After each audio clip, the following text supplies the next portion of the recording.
Hi, I'm Peter from DBOS, and I want to show you how to build cron jobs in the cloud in under 5 minutes.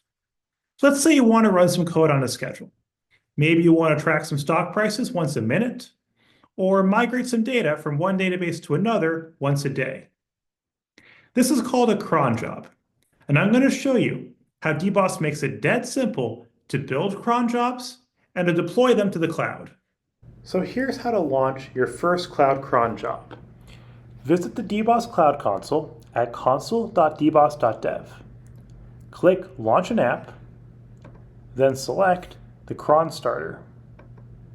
Click Sign in with GitHub, and then, once you're authenticated, click Deploy. And that's all you need to do. This creates a GitHub repository with code for a cron application and deploys that application to the cloud. Let's look at the code for our cron application in the repository we just created on GitHub.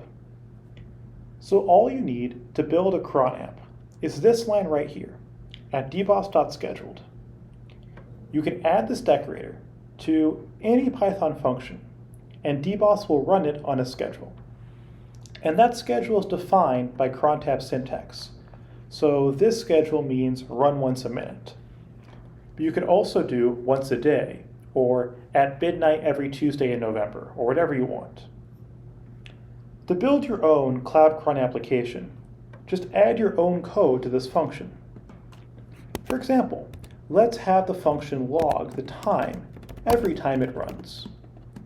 So we'll add a log line like this, logger.info, ran at time, schedule time. And then let's commit this change. So let's commit this change to GitHub. Then once our change is committed to GitHub, we can reopen the Cloud Console and press the Deploy from GitHub button to deploy our latest code to the cloud. And now we come back after a few minutes and see that our new app is working. It's logging the time once a minute, every minute. So, want to learn more? Check out the docs at docs.dbos.dev.